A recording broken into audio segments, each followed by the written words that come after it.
our next guest created a Shopify website, then set up her own e-commerce platform. Today, she is partnering with some of the biggest names in the UAE to make her products available in the physical shops. Please welcome to the show yet again, Anisha Oberoi, the founder of Secret Skin. Anisha, so excited to have you back on the show. Thank you for having me. I love coming back. You know, we're just a bunch of girls who are going to talk about shopping. Okay, and Faris is just lucky to be here. I didn't get anything for you to sample. Well, I do have a skincare routine. Good. 17% of our customers are men. Which we will talk about off camera for sure. Moving on to talk about Shopify, right? Yes. Anisha, you are no stranger to the industry. You run a very successful skincare brand. I want to know a little bit more about Shopify because in today's ever-evolving market, customers want that seamless shopping experience, whether they're browsing in store or online. Is that what encouraged or inspired you to start Shopify? Well, I think it's better described as a journey from URL to IRL. We knew when we started 4 years ago that we would have to understand the local audience. And what better way of doing that is starting a digital platform where you could map the customer behavior, you could understand their patterns, what brands they were looking at and purchasing. You know, when they're scrolling, what's the scroll depth, the dwell time. So it's the classic school of Amazon. So in the beginning, I built it as a blueprint to that, the UI, UX, understanding, where the customer was traveling while they were navigating online. The heat maps were built to tell us all that data. And in the beginning, that is gold because you know how many times they're coming back. You know their frequency of purchase for certain categories. You know what brands are doing well and what's not. Initially, it was just an experiment to understand whether this category would succeed because sustainable beauty is very new to the region. And it was to understand the hypothesis and the assumptions that we'd made initially to see whether we should really build this as a business. Would customers respond to it? Would brands be interested to be online when we work in a very complex retail landscape where bricks and mortar is key? So the customer wants the sensorial experience, but because we have a tech-savvy customer that's making informed choices, that's doing online price mapping to compare what is it that the customer really wants. And for that, Shopify is fantastic. Well, let's talk more about what the shopper really wants. You said from URL to IRL, love that.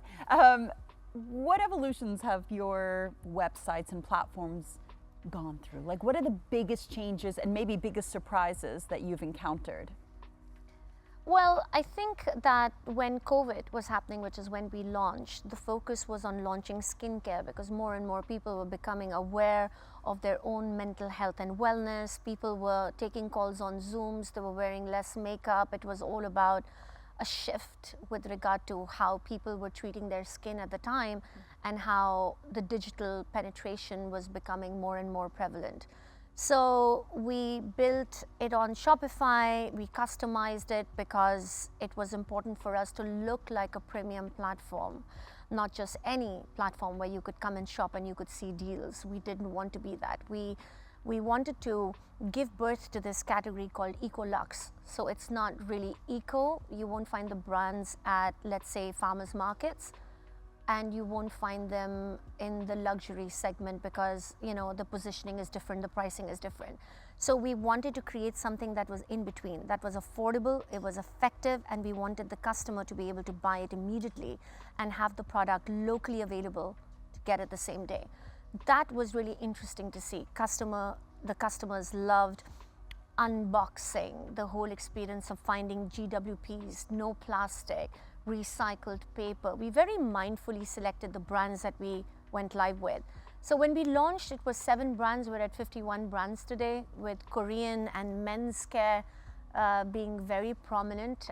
Those were nice surprises. We thought that we would appeal to the expat audience, but then we realized 23% of our customers are locals, because you can tell by the names, you can tell by the data that they're submitting, and also by the addresses at where they live. What are the orders that are coming from Sharjah? What's coming in from Abu Dhabi. So you start to see the trends and you start to map where your customer audience is. You start to see that 42% of your customers are buying makeup. So then we started adding more makeup. And you know, I worked at Amazon, so I know selection is king. So we wanted to give people a wide variety of products across different pricing points. So Anisha, it sounds like you have such an amazing system in front of you, analytics, good way to market as well, low overheads. So why do you now want to put your products in physical shops for people to go and look at? What's the benefit there? Well, online has a lot of strength, but in this kind of landscape where the retail ecosystem is shifting, you have to stay abreast of trends. And we as a company, as a tech-enabled platform, wanted to have our finger on the pulse of the next generation of beauty consumers. And so we wanted to bring the best of global brands and innovations in formulations, for example, to this region so that the customer could have access to it and a more affordable access to it. Before Secret Skin, you would place an order on Cult Beauty. I'm sure Dina and Ash have done it. You'd wait 3 weeks to receive the product. Then you'd be paying 50 to 80% over in shipping and customs. Then there was no local customer care. It made no sense because if you were unhappy with the purchase, you'd never go back. Which is why the sensorial experience of touching the product and trying on something and sampling a shade was very important to tie in with the digital experience. We found, to answer your question, that a lot of people will go to the store, apply something, test a shade, but they'll come and buy it online because they've seen a code that our ambassadors have put on social amplification content in order to create that. So we started to get closer and closer to the customer at the back end. Now, if these brands just stay online, then you do not get an opportunity to grow because you need to grow your customer audience.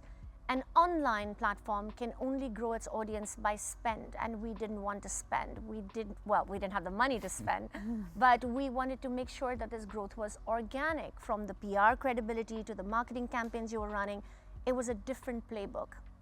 However, in order for a brand to grow, you have to be in the physical space. In order to win in the Middle East, you have to be working with the top retailers. So once we had that intelligence of 3 years and we were ready, it was very strategic. We wanted to build the ecosystem, and regardless of channel, but there was a very strategic outlook towards which verticals would go live first. So we took the brands that were winning and we worked with the brands and the partners, and we started finding retailers. That's how we launched into offline in the last 10 months. Well, Anisha, you definitely know your stuff, and we're thrilled that you're going to be with us for the rest of the show. But next up, we are going to be finding out about a platform for emerging designers around the world. But before that, let's find out a little bit more about our performer tonight.